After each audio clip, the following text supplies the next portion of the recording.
ಹುಷಾರು.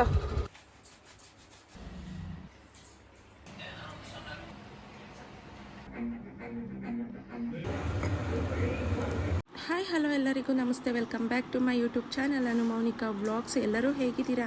ಎಲ್ಲರೂ ಚೆನ್ನಾಗಿದ್ದೀರಾ ಅಂತ ಅನ್ಕೊತಿದ್ದೀನಿ. ನಾವು ಚೆನ್ನಾಗಿದ್ದೀರಾ ಅಂತ ಹೇಳ್ತಾ ಬನ್ನಿ ಈಗ ವ್ಲಾಗ್ ಸ್ಟಾರ್ಟ್ ಮಾಡೋಣ. ಈ ವ್ಲಾಗಲ್ಲಿ ಬಂದು ಮಾರ್ನಿಂಗ್ ಕುಕಿಂಗ್ ಇರುತ್ತೆ, ಹಾಗೆ ಮನೆ ಒಂದು ಸ್ವಲ್ಪ ಕ್ಲೀನಿಂಗ್ ಕೆಲಸ ಇಟ್ಕೊಂಡಿದ್ದೀನಿ. ಹಾಗಾಗಿ ಎರಡನ್ನೂ ಶೇರ್ ಮಾಡ್ಕೊತಾ ಇದ್ದೀನಿ. ಸೊ ಇನ್ನು ನಾನು ತರಕಾರಿ ತರಿಸ್ಬಿಟ್ಟಿದ್ದೆ ಅಂತ ಹೇಳಿದ್ನಲ್ವ, ಅದನ್ನೇ ತೋರಿಸ್ತಾ ಇದ್ದೆ. ಇನ್ನು ಬೆಳಗ್ಗೆ ಹೊತ್ತು ಮಾರ್ಕೆಟ್ಗೆ ಹೋಗಿ ಬರೋ ಅಷ್ಟು ಟೈಮ್ ಇರೋದಿಲ್ಲ. ನೆನ್ನೆ ಹೋಗಿ ತೊಗೊಂಬರೋಣ ಅಂತಂದರೆ ಅದೇನೋ ನೆನಪೇ ಇರೋದಿಲ್ಲ. ಹಾಗಾಗಿ ಇನ್ನು ಅಲ್ಲಿಂದನೇ ತರಿಸ್ಬಿಟ್ಟಿದ್ದೆ. ಅದು ನೋಡಿದ್ರೆ ಒಂದು ಸ್ವಲ್ಪ ಕರ್ಬೇವಿನ ಸೊಪ್ಪೆಲ್ಲ ಬಾಡೋದಂಗೆ ಆಗೋಗಿತ್ತ. ಇನ್ನೇನು ಮಾಡೋದಕ್ಕಾಗೋದಿಲ್ಲ, ತರಿಸ್ಬಿಟ್ಟಿದ್ದೀನಿ ಅಂತ ಹೇಳಿಬಿಟ್ಟು ಅದನ್ನೆಲ್ಲ ತೆಗೆದು ಒಂದು ಕವರಲ್ಲಿ ಇಟ್ಬಿಟ್ಟು ಇನ್ನು ಬೀಟ್ರೋಟ್ ತೊಗೊಂಡಿದ್ದೀನಿ ಪಲ್ಯಕ್ಕೆ ಅಂತ ಹೇಳಿ. ತುರುಕೊಂಡು ಮಾಡಿದ್ದೀರಿ ಅಂತಂದರೆ ತುಂಬಾ ಚೆನ್ನಾಗಿರುತ್ತೆ. ಆದರೆ ಈಗ ನನಗೆ ಅಷ್ಟೊಂದು ಟೈಮ್ ಇಲ್ಲ. ಅಮ್ಮನೂ ಸ್ನಾನ ಮಾಡ್ಕೊಂಡು ಬಂದುಬಿಟ್ಟಿದ್ರು. ಬೆಳಗ್ಗೆನೇ ಅಂತಂದಿದ್ರೆ ಫಾಸ್ಟಾಗಿ ನನಗೆ ಹೇಗೆ ಬೇಕೋ ಹಾಗೆ ಮಾಡ್ಕೊಂಡ್ಬಿಡ್ತಿದ್ದೆ. ಈಗ ಟೈಮ್ ಬಂದು 9 ಗಂಟೆ ಆಗಿದೆ. ಬೆಳಗ್ಗೆ ಬ್ರೇಕ್ಫಾಸ್ಟ್ಗೆ ಅಂತ ಹೇಳಿ ಚಿತ್ರಾನ್ನ ಮಾಡಿದ್ದೆ ಅಂತ ಹೇಳಿದ್ನಲ್ವ. ಸೊ ಅದರಿಂದ ನಾನು ಟಿಫನ್ ಆಗಿದೆ ಅಲ್ವಾ ಅಂತ ಅಂದ್ಕೊಂಡು ಸುಮ್ಮನೆ ಆಗೋಗಿದ್ದೆ. ಇನ್ನು ಅಮ್ಮ ಊರಿಗೆ ಹೋಗ್ತಿದ್ರು. ನಾನು ಇನ್ನೂ 1 ವೀಕ್ ಇರ್ತಾರೆ ಅಂತ ಅಂದ್ಕೊಂಡೆ. ಇನ್ನು ಅಮ್ಮಗೆ ಊರ ಕಡೆ ನೆನ್ಪು ಬಂದುಬಿಟ್ಟಿದೆ. ಆ ಕಡೆ ಇನ್ನು ಮನಸ್ಸು ಹೋಯ್ತು ಅಂತಂದರೆ ಅಮ್ಮ ಇರು ಅಂತಂದ್ರೂ ಇರೋದಿಲ್ಲ. ಇನ್ನು ನಾನು ಬಲವಂತಕ್ಕೆ ಇಡ್ಸ್ಕೊಂಡಿದ್ದೀನಿ ಅಂತಂದರೆ ಯಾವಾಗೂ ಅಷ್ಟೇ ಡಲ್ಲು ಕುತ್ಕೊಂಡಿರ್ತಾರೆ. ಸರಿ ಒಂದ್ಸಲಿ ಹೋಗಿ ಬರಲಿ, ಇನ್ನೂ ರಜಾ ಇದೆ ಅಲ್ವಾ ಅನಿಕಾಗೆ, ಬೇಕಂದರೆ ಇನ್ನೊಂದು 2 ದಿನ ಕರ್ಸ್ಕೊಳ್ಳೋಣ ಅಂತ ಹೇಳಿಬಿಟ್ಟು ಇನ್ನು ರೆಡಿ ಮಾಡ್ಕೊತಾ ಇದ್ದೆ. ನಾಳೆ ಮಾಡೋಣ ಅಂತ ಅಂದ್ಕೊಂಡಿದ್ದೆ ಚಪಾತಿ. ಇವತ್ತು ಮಂಡೆ ಹಾಕಿರೋದ್ರಿಂದ ಬೆಳಗ್ಗೆ ಹೊತ್ತು ಸ್ವಲ್ಪ ಕೆಲಸ ಜಾಸ್ತಿನೇ ಇರುತ್ತೆ. ಹಾಗಾಗಿ ಚಪಾತಿ ಪೂರಿ ಈ ಥರ ಕೆಲಸಗಳೇನು ಇಟ್ಕೊಳ್ಳೋದಿಲ್ಲ. ಇನ್ನು ಅಮ್ಮ ಊರಿಗೆ ಹೋಗ್ತಿದ್ದಾರಲ್ಲ, ಅಮ್ಮಗೆ ಚಪಾತಿ ಅಂದರೆ ಫೇವ್ರೇಟು. ಅದ್ರ ಜೊತೆಗೆ ಚಟ್ನಿ ಮಾಡಿದ್ರು ತಿಂತಾರೆ. ಇನ್ನು ಚಟ್ನಿ ಏನು ಚೆನ್ನಾಗಿರುತ್ತೆ ಅಂತ ಹೇಳಿಬಿಟ್ಟು ನಾನು ಬೀಟ್ರೋಟ್ ತರಿಸಿದ್ದು. ಇನ್ನು ನಾನು ಮಾರ್ಕೆಟ್ಗೆ ಹೋಗೋದಕ್ಕೆ ಟೈಮ್ ಇಲ್ಲ ಅಂತಲೇ ಜಿಯೋ ಮಾರ್ಟಿಂದ ತರಿಸಿದ್ದು. ಬಟ್ ತರಕಾರಿ ಎಲ್ಲ ಫ್ರೆಶ್ ಆಗಿ ಚೆನ್ನಾಗೇ ಇತ್ತು. ಕರ್ಬೇವಿನ ಸೊಪ್ಪು ಒಂದು ಸ್ವಲ್ಪ ಒಂಥರ ಆಗೋಗ್ಬಿಟ್ಟಿತ್ತು, ಹಾಗಾಗಿ ಹೇಳ್ತಿದ್ದೆ. ಇನ್ನು ಪಲ್ಯಕ್ಕೆ ಕಟ್ ಮಾಡ್ಕೊಂಡ್ಬಿಟ್ಟಿದ್ದೆ ಅಂತ ಹೇಳಿದ್ನಲ್ವ, ಅದೆಲ್ಲನೂ ಒಗ್ಗರಣೆಗೆ ಹಾಕ್ಕೊಂಡ್ಬಿಟ್ಟೆ. ಒಂದು ಸ್ವಲ್ಪ ಸಾಸಿವೆ ಹಾಕ್ಕೊಂಡೆ. ಅಂದರೆ ಫಸ್ಟ್ ಬಾಣಲಿ ತಗೊಂಡು ಒಂದು ಸ್ವಲ್ಪ ಎಣ್ಣೆ ಹಾಕ್ಕೊಂಡು ಸಾಸಿವೆ ಹಾಕ್ಕೊಂಡು ಆಮೇಲೆ ಸ್ವಲ್ಪ ಕಡಲೆಬೇಳೆ, ಉದ್ದಿನಬೇಳೆ, ಹಾಗೆ ಕಟ್ ಮಾಡ್ಕೊಂಡಿರೋ ಈರುಳ್ಳಿ, ಕರ್ಬೇವಿನ ಸೊಪ್ಪು, ಒಣಗಿದ ಮೆಣಸಿನ್ಕಾಯಿನೂ ಹಾಕ್ಕೊಂಡ್ಬಿಟ್ಟು ಫ್ರೈ ಮಾಡ್ಕೊಂಡ್ಬಿಟ್ಟು ಆಮೇಲೆ ಬೀಟ್ರೋಟ್ನ ಅದಕ್ಕೆ ಹಾಕಿ ಮಿಕ್ಸ್ ಮಾಡಿಬಿಟ್ಟೆ.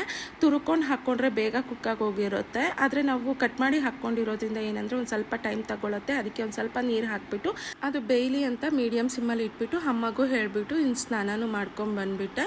ಈಗ ಅಮ್ಮಗೆ ಹಾಕ್ಕೊಟ್ಬಿಡ್ತಿದ್ದೀನಿ. ಇನ್ನು ಚಪಾತಿ ಸ್ನಾನ ಮಾಡ್ಕೊಂಡು ಬಂದಮೇಲೆ ಬಿಸಿಯಾಗಿ ಚಪಾತಿ ಮಾಡಿಕೊಟ್ಟೆ.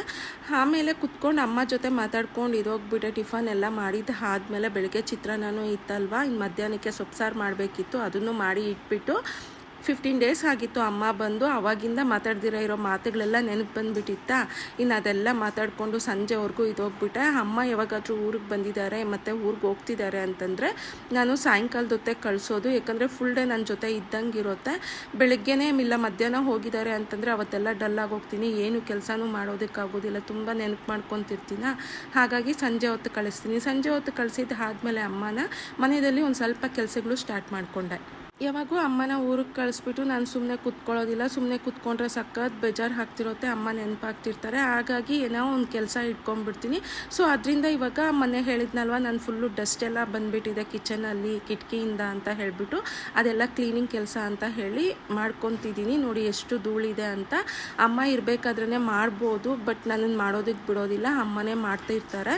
ಅಮ್ಮ ಬಂದರು ಅಂತಂದರೆ ನಾನೊಂಥರ ಈ ಮನೆಗೆ ಗೆಸ್ಟ್ ಥರ ಆಗೋಗ್ತೀನಿ. ಏನು ಕೆಲಸನೂ ಮಾಡಿಸೋದಿಲ್ಲ ನನ್ನ ಕೈಯಲ್ಲಿ. ನಾನು ಮಾಡಿದ್ದೀನಿ ಅಂತಂದ್ರು ನನ್ನ ಕೈಯಲ್ಲಿ ಕಿತ್ಕೊಂಡು ಮಾಡ್ತಿರ್ತಾರೆ. ಅಮ್ಮ ಮಾಡ್ತಿದ್ರೆ ನನ್ನ ಕೈಯಲ್ಲಿ ನೋಡೋದಕ್ಕಾಗೋದಿಲ್ಲ. ಸೊ ಅದರಿಂದ ಅವಾಗೇನು ಮಾಡೋದಕ್ಕೆ ಹೋಗಿಲ್ಲ. ಇನ್ನು ಈಗ ಈ ಕ್ಲೀನಿಂಗ್ ಕೆಲಸ ಆದರೂ ಇಟ್ಕೊಳ್ಳೋಣ. ಇನ್ನು ಅಮ್ಮನೂ ಇಲ್ವಲ್ಲ, ಒಂದು ಸ್ವಲ್ಪ ಬೇಜಾರು ಕೂತ್ಕೋಬೇಕಾಗುತ್ತೆ ನೆನ್ಪು ಮಾಡಿಕೊಂಡು ಅಂತ ಹೇಳಿ ಕ್ಲೀನಿಂಗ್ ಕೆಲಸದಲ್ಲಿ ಇಳಿದುಬಿಟ್ಟೆ. ಲಿಕ್ವಿಡ್ ಹಾಕ್ಕೊಂಡು ನೀಟಾಗಿ ಉಜ್ಜಿ ಒರೆಸ್ಕೊಂಡ್ಬಿಟ್ಟೆ. ನೋಡಿ ಕ್ಲೀನಾಗಿದೆ. ಈಗ ಇನ್ನು ಆ ಕಡೆ ಕೌಂಟರ್ ಟಾಪ್ ಆಯಿತು, ಈ ಕಡೆ ಸ್ಟವ್ ಕೌಂಟರ್ ಟಾಪ್ ಒಂದು ತೊಳ್ಕೊಬೇಕಾಗಿದೆ. ಇನ್ನು ಸ್ಟವ್ವು ಅಷ್ಟೇ ತೊಳೆಯೋದಿತ್ತು. ಇದು ಅಷ್ಟೇ ನನ್ನನ್ನು ತೊಳೆಯೋದಕ್ಕೆ ಬಿಡ್ತಾ ಇರಲಿಲ್ಲ, ಅಮ್ಮನೇ ಮಾಡ್ಕೊಳ್ಳೋರು. ಇನ್ನು ಈಗ ಕೆಲಸ ಹಿಡ್ದಿದ್ದೀನಲ್ವಾ, ಇದು ಹಾಗೆ ಮಾಡ್ಕೊಂಬಿಡೋಣ ಅಂತ ಹೇಳಿ ಮಾಡ್ಕೊತಿದ್ದೀನಿ. ಆಲ್ಮೋಸ್ಟ್ ನಾನು ಸ್ಟವ್ ತೊಳಿಬೇಕು ಅಂತಂದರೆ ನೀರು ಹಾಕಿ ತೊಳೆಯೋದಕ್ಕೆ ಹೋಗೋದಿಲ್ಲ. ಸ್ಕ್ರಬ್ಬರಲ್ಲಿ ನೀಟಾಗಿ ಸ್ಕ್ರಬ್ ಮಾಡಿಬಿಟ್ಟು ಅದಕ್ಕೆ ಒಂದು ಸ್ವಲ್ಪ ಕ್ಲಾತ್ ತಗೊಂಡು ಒರೆಸ್ಕೊಂಡ್ಬಿಡ್ತೀನಿ. ಯಾಕಂದರೆ ಸ್ಟೀಲ್ ಹಾಕಿರೋದ್ರಿಂದ ಹೋಗ್ಬಿಡುತ್ತೆ ಬೇಗ ಜಾಸ್ತಿ ನೀರು ಬಿದ್ದಷ್ಟು. ಸೊ ಅದರಿಂದ ನಾನು ಆ ರೀತಿ ಮಾಡ್ಕೊತಿದ್ದೆ. ಬಟ್ ಯಾವಾಗೋ ಒಂದ್ಸಲಿ ಈ ರೀತಿ ನೀರು ಹಾಕಿ ತೊಳೆಯೋದು. ಇನ್ನು ಹೇಳಿದ್ನಲ್ವ 15 ಡೇಸ್ ಮೇಲೆ ಆಗಿತ್ತು ಅಂತ ಹೇಳಿ, ಇವಾಗ ನೀರು ಹಾಕಿ ಕ್ಲೀನಾಗಿ ಉಜ್ಜಿ ತೊಳೆದು ಬಿಡ್ತಾ ಇದ್ದೀನಿ. ಈ ರೀತಿ ತೊಳ್ಕೊಂಡಿದ್ದೀನಿ ಅಂತಂದರೆ ಮತ್ತೆ ನಾನು ಒಂದು 10 ಡೇಸ್ 15 ಡೇಸ್ವರೆಗೂ ಕ್ಲಾತಲ್ಲಿ ಒರೆಸ್ಕೊತೀನಿ ಹೊತ್ತು ನೀರು ಹಾಕಿ ತೊಳೆಯೋದಕ್ಕೆ ಹೋಗೋದಿಲ್ಲ. ಹಾಗೆ ಇದನ್ನು ಇಷ್ಟಪಟ್ಟು ತಗೊಂಡಿದ್ದು ಅಡುಗೆ ಮಾಡೋ ಸೌಟೆಲ್ಲ ಹಾಕಿ ಇಡೋದಕ್ಕೆ ಅಂತ ಹೇಳಿ ಈ ಬೌಲ್ ತಗೊಂಡಿದ್ದು. ತುಂಬಾ ಚೆನ್ನಾಗಿದೆ. ಬಟ್ ಬ್ಲ್ಯಾಕ್ ಇಷ್ಟಪಟ್ಟು ತಗೊಂಡ, ಅದಕ್ಕೆ ಒಂದು ಸ್ವಲ್ಪ ಧೂಳು ಕುತ್ಕೊಂಡ್ರು ಹಾಗೆ ಎತ್ತಿ ಕಾಣ್ತಿರುತ್ತೆ. ಬ್ಲ್ಯಾಕು ಅಷ್ಟೇ ವೈಟು ಅಷ್ಟೇ ಕ್ಯಾರಿ ಮಾಡೋದು ತುಂಬಾ ಕಷ್ಟ ಆಗುತ್ತೆ. ಇನ್ನು ಅದನ್ನೆಲ್ಲ ಉಜ್ಜಿ ತೊಳೆದ್ಬಿಟ್ಟು ಹಾಗೆ ಜೋಡಿಸ್ಬಿಡೋಣ, ಕೆಲಸದಲ್ಲಿ ಕೆಲಸ ಆಗೋಗುತ್ತೆ, ಕ್ಲೀನಾಗೂ ಇರುತ್ತಲ್ವ ಅಂತ ಹೇಳಿಬಿಟ್ಟು ಮಾಡ್ಕೊತಾ ಇದ್ದೆ. ಇದು ನೋಡಿ ತುಂಬಾ ಚೆನ್ನಾಗಿದೆ. ನಾನು ತಗೊಳ್ಳೋವಾಗ ಇದು 1500 ಎಬೋ ಏನೋ ಇತ್ತು. ಮತ್ತು ಈ ನೈಫ್ಸು ಅಷ್ಟೇ ಫುಲ್ಲು ಸೆಟ್ ಬಂದಿತ್ತು ಅಂತ ಹೇಳಿ ತಗೊಂಡಿದ್ದು. ಚಿಕ್ಕದ್ರಿಂದ ದೊಡ್ಡದವರೆಗೂ ಬಂದಿದೆ. ಇದು ಅಷ್ಟೇ ಒಂದು ಸ್ವಲ್ಪ ಅಮೌಂಟ್ ಜಾಸ್ತಿ ಆಯಿತು. ಸ್ಟ್ಯಾಂಡ್ ಇಲ್ಲ, ಬರೀ ಆ ಚಾಕುಗಳು ಮಾತ್ರ ಅಷ್ಟೇ. ಇನ್ನು ಅದನ್ನು ಹಾಗೆ ತೊಳೆದ್ಬಿಟ್ಟು ಇಟ್ಬಿಟ್ಟೆ. ಅದು ಬ್ಲ್ಯಾಕ್ ಆಗಿರೋದ್ರಿಂದ ಅದು ಹಾಗೆ ಕಾಣ್ತಿತ್ತು ಅಂತ ಹೇಳಿ ಕ್ಲೀನ್ ಮಾಡಿಬಿಟ್ಟು ಯಾವ್ಯಾವ ಎಲ್ಲೆಲ್ಲಿ ಜೋಡಿಸ್ಬೇಕು ಅದೆಲ್ಲ ಜೋಡಿಸ್ಬಿಟ್ಟು ಕ್ಲೀನಾಗಿ ಇಟ್ಬಿಟ್ಟೆ. ಇವಾಗ ನೋಡೋದಕ್ಕೆ ತುಂಬಾ ಚೆನ್ನಾಗಿದೆ.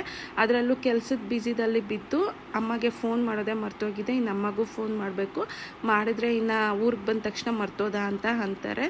ಬಟ್ ನಾನು ಒಂದು ಸ್ವಲ್ಪ ಮರ್ತಂಗೆ ಆಗುತ್ತೆ, ಇಲ್ಲಾಂದರೆ ಬೇಜಾರು ಕುತ್ಕೊಂಡಿರ್ತೀನಿ ಅಂತ ಹೇಳಿಬಿಟ್ಟೆ ಈ ಕೆಲಸದಲ್ಲಿ ಇಳಿದಿದ್ದು. ಇನ್ನು ಫೋನು ಮಾಡಬೇಕು. ಈಗ ನೋಡಿ ಎಲ್ಲ ಕ್ಲೀನ್ ಆಯಿತು, ಎಷ್ಟು ಚೆನ್ನಾಗಿ ಕಾಣ್ತಿದೆ ಅಂತ. ಇನ್ನು ಚಿಕ್ಕ ಪುಟ್ಟ ಪಾತ್ರೆಗಳಿತ್ತ ಶಿಂಕಲ್ಲಿ, ಅದು ತೊಳೆದು ಇಟ್ಬಿಟ್ರೆ ಫುಲ್ಲು ಡೀಪ್ ಕ್ಲೀನ್ ಆಗೋಗುತ್ತೆ ಕಿಚನ್ನು ಅಂತ ಹೇಳಿಬಿಟ್ಟು ಇನ್ನು ಅದನ್ನು ತೊಳಿತಾ ಇದ್ದೆ. ಎಲ್ಲ ತೊಳೆದಿದ್ದು ಆದಮೇಲೆ ಜೋಡಿಸ್ಬಿಡೋದು ಹಾಗಾಗಿ ಅಭ್ಯಾಸ ಆಗೋಗಿದೆ. ಇವಾಗಾದರೂ ಟಯರ್ಡ್ ಆಯಿತು ಅಂತಂದರೆ ಒಂದು ಸ್ವಲ್ಪ ಹೊತ್ತು ರೆಸ್ಟ್ ಮಾಡ್ತೀನಿ. ಅದು ಬಿಟ್ಟರೆ ತೊಳೆದಿದ ತಕ್ಷಣ ನೀಟಾಗೆಲ್ಲ ಜೋಡಿಸ್ಬಿಡ್ತೀನಿ. ಹಾಗೆ ಇದು ನೀರೇನಾದರೂ ಇತ್ತು ಅಂತಂದರೆ ಕೌಂಟರ್ ಟಾಪಲ್ಲಿ ಅದನ್ನೆಲ್ಲ ರಿಮೂವ್ ಮಾಡೋದಕ್ಕೆ ಒಂದು ಸ್ಟಿಕ್ ಥರ ತೊಗೊಂಡಿದ್ದೆ, ಅದರಲ್ಲಿ ನೀಟಾಗಿ ರಿಮೂವ್ ಆಗೋಗುತ್ತೆ. ಇನ್ನು ಅದನ್ನು ಮಾಡಿಬಿಟ್ಟು ಶಿಂಕ್ ಎಲ್ಲ ತೊಳೆದ್ಬಿಟ್ಟೆ.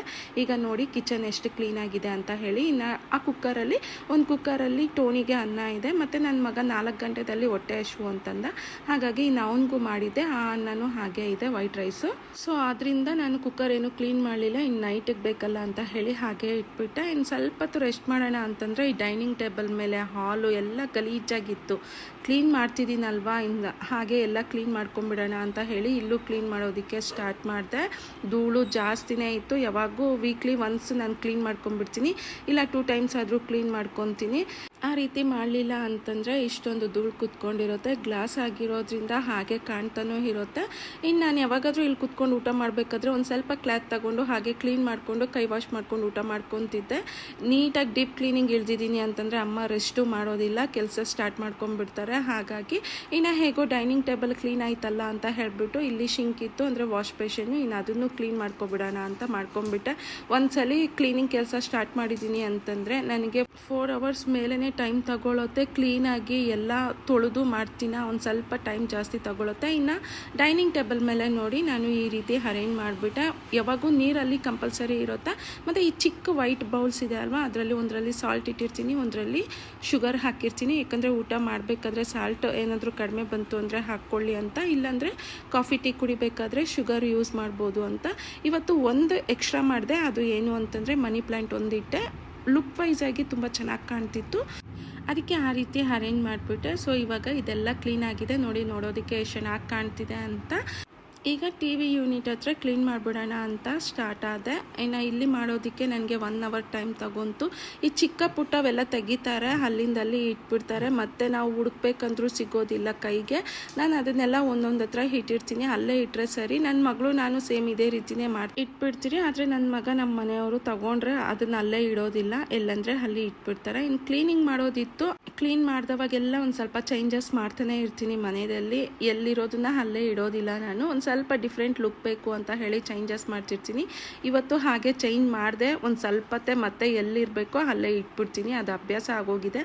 ಆ ವಸ್ತು ಅಲ್ಲೇ ಇಟ್ಟರೆ ನನಗೆ ಸ್ವಲ್ಪ ಸ್ಯಾಟಿಸ್ಫೈ ಆಗೋದು. ಹಾಗಾಗಿ ಇನ್ನು ಕೊಲಿನ ತಗೊಂಡು ಎಲ್ಲ ಕ್ಲೀನ್ ಮಾಡಿಬಿಡ್ತಾ ಇದ್ದೆ. ಇದು ವೈಟ್ ಆಗಿರೋದ್ರಿಂದ ಹಾಗೆ ಎತ್ತಿ ಕಾಣ್ತಿರುತ್ತೆ, ವೈಟು ಬ್ರೌನು ಎರಡೂ ಮಿಕ್ಸ್ ಮಾಡಿ ನಾನು ಮಾಡಿಸಿರೋದು ಈ ಯೂನಿಟು. ಬಟ್ ಚೆನ್ನಾಗಿದೆ ನೋಡೋದಕ್ಕೆ ಲುಕ್ ವೈಸ್ ಆಗಿ, ಆದರೆ ಒಂದು ಸ್ವಲ್ಪ ಕೆಲಸ ಜಾಸ್ತಿ. ಇನ್ನು ನನ್ನ ಫೇವ್ರೇಟ್ ಸೀರಿಯಲ್ಲು ಅಮೃತಧಾರೆ. ಎಷ್ಟು ಜನಕ್ಕೆ ಈ ಸೀರಿಯಲ್ ಅಂದರೆ ಇಷ್ಟ ಅಂತ ಹೇಳಿ ಕಾಮೆಂಟ್ ಮಾಡಿ. ನನಗೆ ಈ ರೀತಿ ಟಿ ವಿ ಹಾಕಿಬಿಟ್ಟು ಸೌಂಡ್ ಕೇಳಿಸ್ಕೊಂಡು ಕೆಲಸ ಮಾಡ್ತಾನೆ ಇರ್ತೀನಿ, ಕೇಳಿಸ್ಕೊತ ನನ್ನ ಪಾಡಿಗೆ ನಾನು ಕೆಲಸ ಮಾಡ್ತಿರ್ತೀನಿ. ಸೊ ಆ ರೀತಿ ಅಭ್ಯಾಸ ಆಗೋಗಿದೆ ನನಗೆ. ಇನ್ನು ಸೀರಿಯಲ್ ನೋಡಲಿಲ್ಲ ಅನ್ನೋದಿರುತ್ತೆ, ಇವತ್ತು ಏನಾಯಿತು ಅನ್ನೋದು ಇರುತ್ತೆ. ಫೇವ್ರೇಟ್ ಸೀರಿಯಲ್ಗಳು 1-2 ಇರುತ್ತಲ್ವ, ಹಾಗಾಗಿ ಅದನ್ನು ಹಾಕಿಬಿಟ್ಟು ನನ್ನ ಕೆಲಸ ನಾನು ಮಾಡ್ಕೊಂಡು ಹೋಗ್ತಿದ್ದೆ. ಟೈಮು 7:15 ಆಗ್ತಿದೆ, 7:15 7:15 ಆಗ್ತಿದೆ. ಇನ್ನು ಅಡುಗೆನೂ ಸ್ಟಾರ್ಟ್ ಮಾಡ್ಕೊಬೇಕು. ಈ ಬೌಲ್ ನೋಡಿ ನಾನು ತಗೊಂಡು ಸುಮಾರು ವರ್ಷಗಳೇ ಆಗೋಗಿದೆ. ಹೇಳಬೇಕು ಕರೆಕ್ಟಾಗಿ ಅಂತಂದರೆ 6 ಇಯರ್ಸ್ ಮೇಲೆ ಆಯಿತು. ಇದು ವರಮಹಾಲಕ್ಷ್ಮಿ ಹಬ್ಬ ಆವಾಗ ತೆಗ್ದಿದ್ದೀನಿ ಹೊರಗಡೆಗೆ ಅಂತಂದರೆ ಮತ್ತೆ ವರಮಹಾಲಕ್ಷ್ಮಿ ಹಬ್ಬಕ್ಕೆ ನಾನು ಇದನ್ನು ಯೂಸ್ ಮಾಡೋದು.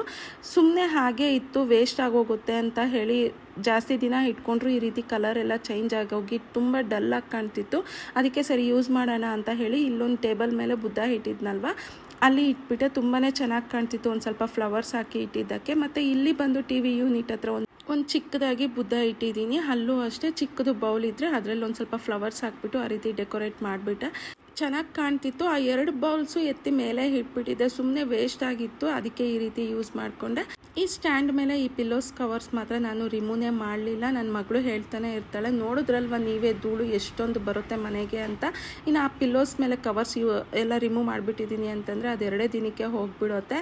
ಇಲ್ಲಿ ಫುಲ್ಲು ಎಲ್ಲ ಧೂಳೆಲ್ಲ ಯಾವಾಗ ಸ್ಟಾಪ್ ಆಗುತ್ತೋ ನಾನು ಆವಾಗ ಅದನ್ನು ರಿಮೂವ್ ಮಾಡ್ತೀನಿ. ಯಾಕಂದರೆ ಈ ಕಡೆ ಎಲ್ಲ ಜಾಸ್ತಿ ಕನ್ಸ್ಟ್ರಕ್ಷನ್ ಆಗ್ತಿರೋದ್ರಿಂದ ಜಾಸ್ತಿ ಧೂಳು ಬರ್ತಾನೆ ಇರುತ್ತೆ, ಎಲ್ಲ ಹೋಗಿಬಿಡುತ್ತೆ. ಹಾಗಾಗಿ ಅದನ್ನು ಹಾಗೆ ಇಟ್ಬಿಟ್ಟಿದ್ದೀನಿ. ಬಾಗಿಲು ತೆಗಿಲಿಲ್ಲ ಅಂತಂದರೆ ಕುತ್ಕೊಳ್ಳೋದಕ್ಕಾಗೋದಿಲ್ಲ, ಅಷ್ಟೊಂದು ಸೆಕೆ ಬರುತ್ತೆ. ಬಾಗಿಲು ಫುಲ್ ಓಪನ್ ಮಾಡಿದ್ದೀರಿ ಅಂತಂದರೆ ಧೂಳು ಜಾಸ್ತಿನೇ ಬರುತ್ತೆ. ಸೊ ಅದರಿಂದ ನಾನು ಅದನ್ನು ರಿಮೂವ್ ಮಾಡಲಿಲ್ಲ. ಇನ್ನು ರಾತ್ರಿ ಊಟಕ್ಕೆ ಅಂತ ಹೇಳಿ ಅಕ್ಕಿ ರೊಟ್ಟಿ ಮಾಡೋಣ. ಪಾಲಕ್ಕಿ ಸೊಪ್ಪಿನ ಸಾರು ತುಂಬಾ ಚೆನ್ನಾಗಿತ್ತು, ಅದಕ್ಕೆ ರೊಟ್ಟಿ ಕಾಂಬಿನೇಷನ್ ಚೆನ್ನಾಗಿರುತ್ತೆ ಅಂತ ಅಂದ್ಕೊಂಡಿದ್ದೆ. ಬಟ್ ಈಗ ನನಗೆ ಅಷ್ಟೊಂದು ಟೈಮು ಇಲ್ಲ, ನನಗೆ ಅಷ್ಟೊಂದು ಸ್ಟ್ರೆಂತು ಇಲ್ಲ, ಅದಕ್ಕೆ ರೈಸ್ಗೆ ಇಟ್ಬಿಡ್ತಾ ಇದ್ದೀನಿ. ಅದರಲ್ಲೂ ನಮ್ಮ ಮನೆಯವರು ಡ್ಯೂಟಿಯಿಂದ ಬರೋ ಟೈಮ್ ಆಯಿತು. ಅವ್ರು ಬರೋ ಟೈಮ್ಗೆ ಅಡುಗೆ ರೆಡಿ ಇರಬೇಕು. ಇನ್ನು ನಾನು ರೊಟ್ಟಿ ತಟ್ಕೊಂಡಿದ್ದೀನಿ ಅಂತಂದರೆ ಅವ್ರಿಗೆ ಕೋಪ ಬಂದುಬಿಡುತ್ತೆ. ಅದಕ್ಕೆ ಬೇಗ ಆಗೋದು ಅಂತಂದರೆ ವೈಟ್ ರೈಸು ಒಂದು ಕಡೆ ಕುಕ್ಕರಲ್ಲಿ ಇಟ್ಬಿಟ್ಟು ಇನ್ನು ಸಾರು ಇತ್ತಲ್ವ ಬಿಸಿ ಮಾಡೋಣ ಅಂತ ಈ ಕಡೆಗೆ ಇಟ್ಟೆ. ಇನ್ನು ಟೋನಿ ಬ್ರೂನೋಗೂ ಊಟ ಮಾಡಿಸ್ಬಿಡ್ಬೇಕು. ಒಂದು ಸ್ವಲ್ಪ ಹೊತ್ತು ರೆಸ್ಟು ಮಾಡಬೇಕು. ಇನ್ನು ಅವರಿಬ್ಬರಿಗೂ ತಿನ್ನಿಸಿದ ಆದಮೇಲೆ ರೆಸ್ಟ್ ಮಾಡೋಣ ಅಂತ ಅಂದ್ಕೊಂಡು ಈ ಕಡೆ ಪೆಡಿಗ್ರಿ ಇಟ್ಬಿಟ್ಟಿದ್ದೀನಿ ನೋಡಿ ಬ್ರೂನೋಗೆ. ಮಧ್ಯಾಹ್ನ ಅಮ್ಮ ಜೊತೆ ಮಾತಾಡ್ಕೊಂಡಿದ್ದೆ ಅಂತ ಹೇಳಿದ್ನಲ್ವ, ಇನ್ನು ಟೋನಿಗೆ ಸಮೇತ ಪೆಡಿಗ್ರಿನೇ ತಿನ್ನಿಸಿದ್ದು. ಅವನು 2 ಟೈಮ್ಸ್ ಪೆಡಿಗ್ರಿ ತಿನ್ನೋದಿಲ್ಲ, ಹೊಟ್ಟೆ ತುಂಬೋದಿಲ್ಲ ಅಂತ ಅಂದ್ಕೊತೀನಿ, ತಿನ್ನೋದಕ್ಕೆ ಹೋಗೋದಿಲ್ಲ. ಅದಕ್ಕೆ ಇವಾಗ ಅನ್ನ ತಿನ್ನಿಸ್ಬಿಡ್ತೀನಿ. ಇವನಿಗೆ ಪೆಡಿಗ್ರಿ ಮಾಡಿಬಿಟ್ಟೆ ಚಿಕ್ಕವನಿಗೆ. ಮತ್ತು ನಾನು ಶೂಟ್ ಮಾಡಿಕೊಂಡು ಅಂದರೆ ವಿಡಿಯೋ ಶೂಟ್ ಮಾಡಿಕೊಂಡು ಅಮ್ಮಗೆ ಫೋನ್ ಮಾಡೋದು ಮರ್ತಿದ್ದೆ. ಇನ್ನು ಅಮ್ಮಗೆ ಫೋನ್ ಮಾಡಿ ಮಾತಾಡಬೇಕು. ಇನ್ನು ಇವರಿಬ್ಬರಿಗೂ ತಿನ್ನಿಸ್ಬಿಡ್ಬೇಕು. ಇನ್ನು ಅವ್ರಿಗೆ ತಿನ್ನಿಸಿದ್ದು ಆಯಿತು. ಮನೆಯೆಲ್ಲ ಕ್ಲೀನಾಗಿ ಕಸ ಗುಡಿಸ್ಬಿಡೋಣ. ಧೂಳೆಲ್ಲ ಉದುರಿಸಿದ್ನಲ್ವ, ಜಾಸ್ತಿ ಕಸ ಆಯಿತು. ಇನ್ನು ಮಲಗಬೇಕಾದ್ರೆ ಎಲ್ಲ ಮೇಲೆ ಬರುತ್ತೆ, ಫ್ಯಾನ್ ಹಾಕಿದ್ದೀರಿ ಅಂತಂದರೆ. ಹಾಗಾಗಿ ಎಲ್ಲ ಕ್ಲೀನ್ ಮಾಡಿಕೊಂಡು ನೀಟಾಗಿ ಗುಡಿಸ್ಬಿಡ್ತಾ ಇದ್ದೀನಿ. ಇನ್ನು ಇವತ್ತಿನ ವ್ಲಾಗ್ ಇಲ್ಲಿಗೆ ಎಂಡ್ ಮಾಡ್ತಾಯಿದ್ದೀನಿ. ಈ ವ್ಲಾಗ್ ನಿಮ್ಗೆಲ್ರಿಗೂ ಇಷ್ಟ ಆಗಿದೆ ಅಂತ ಅಂದ್ಕೊತಿದ್ದೀನಿ. ಇಷ್ಟ ಆಗಿದ್ರೆ ಪ್ಲೀಸ್ ಒಂದು ಲೈಕ್ ಮಾಡಿ, ಶೇರ್ ಮಾಡಿ, ಸಬ್ಸ್ಕ್ರೈಬ್ ಮಾಡಿ, ಹಾಗೆ ನನಗೆ ಸಪೋರ್ಟ್ ಮಾಡಿ. Thank you for watching.